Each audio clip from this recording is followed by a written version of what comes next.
Well, good afternoon, everybody. Welcome back to the Back Porch Farmer. I know I've been away for a while. I just wanted to take a few minutes here while I'm firing up the grill, getting ready for some Memorial Day burgers and hot dogs for some friends and family stopping by. I wanted to take some time and kind of show you, I'll take you on a little tour, show you what's been going on with the with my own little straw bale gardens and so forth, other little projects. The weather got good on us all at once, and so I kind of had to hurry up and and get busy. And so I think my last video was about 3 weeks ago when I was showing how to plant the pole beans here in the bale. So I wanted to show you first what's going on with them. And they've come up and looking real good. Like I said, I think it's been about three and a half weeks ago. So you can see they've come up, done well. Of course, we've had plenty of rain here in Zone 6 in central Illinois. So we got, these are pole beans. Got a little basil growing right next to it, which I'm probably going to have to redo. Looks like I need to add some soil to that. But then behind me here, I went ahead and put another little piece of fencing in, and I planted some sugar snap peas, which I've never grown before, and they've popped up and they're doing real well. I had to replant a few there in that bare spot yesterday.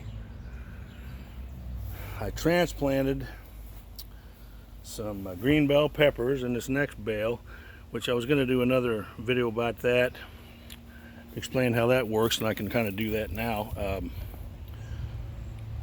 We talked before about, like with these snap peas, and I got cucumbers over here, how when you plant from seed, you just simply spread out your potting soil on top of the bale, smooth it out, and just plant your seeds right in the bale, cover them up lightly, and just keep them watered. Now doing some transplants is a little bit different. Not hard, but your bales, they need to be broken down, on the inside, so you're able to scoop out a little bit.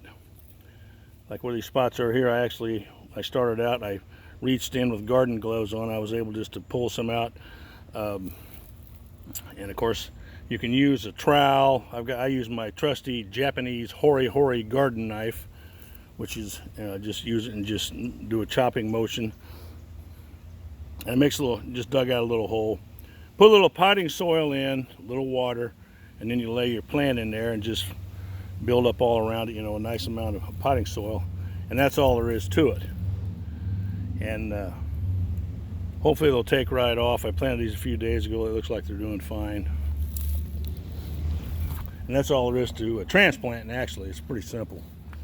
We've already done all the hard part in straw bale garden, just getting the bales prepared.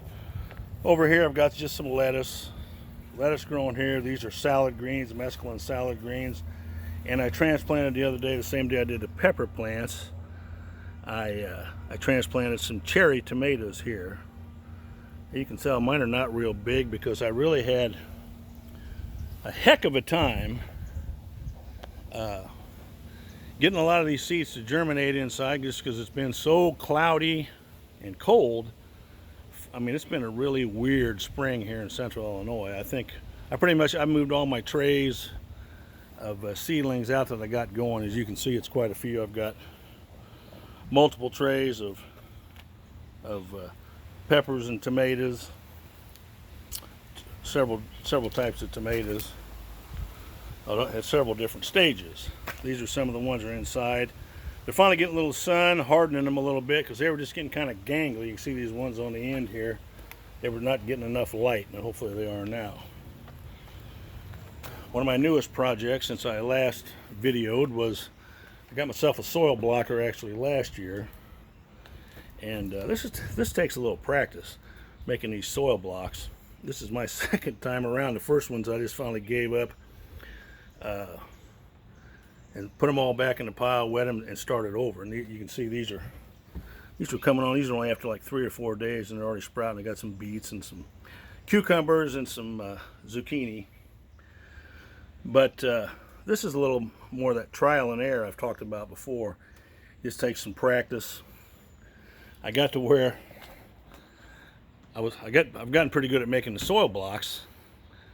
The trick was and there were several thoughts on this too. Once you make the blocks and you put your seed in the hole, in the divot, cover the hole or not, or don't cover the hole. Well, so the first time I covered them and pressed them down in there, I covered them too much and they didn't germinate and they wouldn't come through. Plus they let them sit out here and they got too much rain on them, too much water. And so this time when I started again, made a new set of blocks and seeded them again. And I'd watched some other videos where a couple of fellows, one guy in particular, he said just cover them lightly, and he uses his own potting mix like I do. I didn't even use potting mix. I took some just some peat moss and just dropped it on there and just lightly covered it, and then brushed all the excess off the end, and you just spray and wet it down. You don't want to soak it, and that seems to be working well. And so I got that going. I'm going to go out here to the my raised beds and show you what's going on out here. This is, now you might remember in a previous video where I put together a worm tower for this new bed. Well, this stuff is all, of course, like I said, we've had plenty of rain, so everything's growing nicely. There's the worm tower. I just put some feed in there, and there's plenty of worms in there.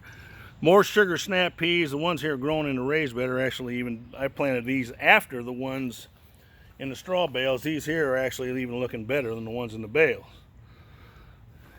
I've got some bush beans growing here next, which I've not, until this year, I've never grown anything but Kentucky Blue Wonder pole beans. These are actually Kentucky Blue Wonder. I think these are the same brand, but they're bush beans. And as you can see, they're coming in a little sporadically here. Not sure what the problem is with that. I thought I planted them fairly uniformly, but radishes, beets, and some carrots along the end here.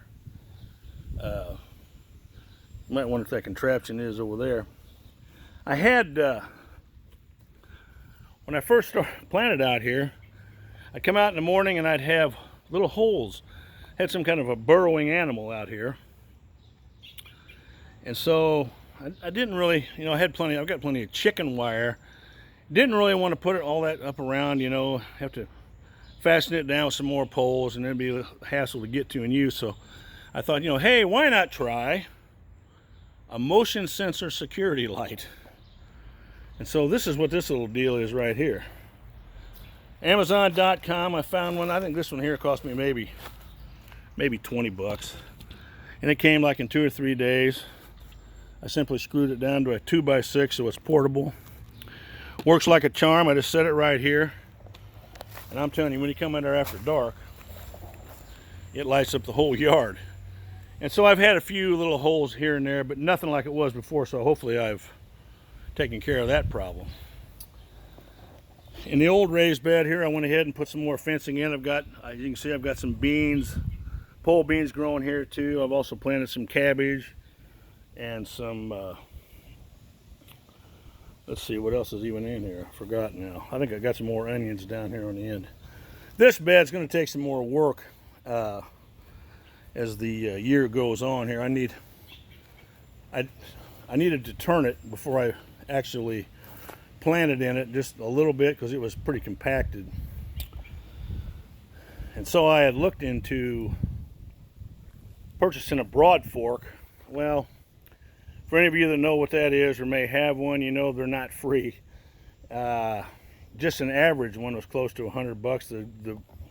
The best ones are like $150, $200. Well, I couldn't see that expense for just this one bed, so I thought, why not just try a regular pitchfork? I've got a pretty sturdy 5-tine pitchfork with a heavy wooden handle on it, and just incorporated the same theory like a broad fork, just sunk it in the soil starting down at this end and just pulled back on the handle and just cracked the soil enough so it turned and loosened up. And so I've done that all around in here, and it loosened up quite a bit. Like I said, I worked it a little bit, but I still probably need to I'm still trying to get rid of all the vines, the ivy and whatever else people were growing in here, just was letting it go kind of wild and crazy, and it's hard to get rid of once it takes hold. So, but that's another project ongoing. And over here, I got my compost pile over here on the tarp, and then this little area here with the fence around it too. This is going to be another raised garden eventually too, and I'm already starting to configure it just like the one next door here. I started out with using big pieces of cardboard for sheet mulching, and I just add to that yard waste, straw. You know, like last year I mulched my old bales I had from last year over there. I just brought over here and broke them up and put them in this for this bed here, because it takes quite a bit to fill these. These are 2x10s, 10 inches of soil in there, and like I said, I use a lot of compost and yard waste for filler underneath, and some of my own mix, and then got just a few bags of a garden mix from Miracle Grow at Lowe's. So this one here eventually is going to look just like that one there, and as you can probably tell, if I had a bigger place, I'd have more stuff growing. But this area here, after a while, probably in the next week or two, I'm gonna try to plant some pumpkins, some bigger pumpkins in here. Last year, I also constructed a small hugelkultur right here, which is the Germans' answer to straw bale garden. I guess it's, if you look up on Wikipedia or on Google about what a hugelkultur is, just a mound with biomass underneath. I planted some cowpeas in it late last summer just to see how it worked out, and things will grow. I mean, it's just a bunch of sticks and logs and stuff underneath that, and just dirt and mulch. And I've gotten to the point where I try not to throw anything away. If I can use it, I do, with either composting or feeding the worms or whatever. This little area here is going to be a miniature food forest. I've got some beans growing in there, and a couple of zucchini. So this is all going to be in the next, by the end of the summer, there's probably going to be more garden, more things growing than I'll have to be mowing. Anyway, I hope you're all doing well. We're about to move to phase 3 here in Illinois, according to our governor, and things are going to start opening up this coming Friday, May the 29th. I'm scheduled to go back to regular work next Monday. I cannot believe I've been working from home, but basically away from the office for a little bit over 3 months now, since early March. Well, just about 3 months exactly, I guess.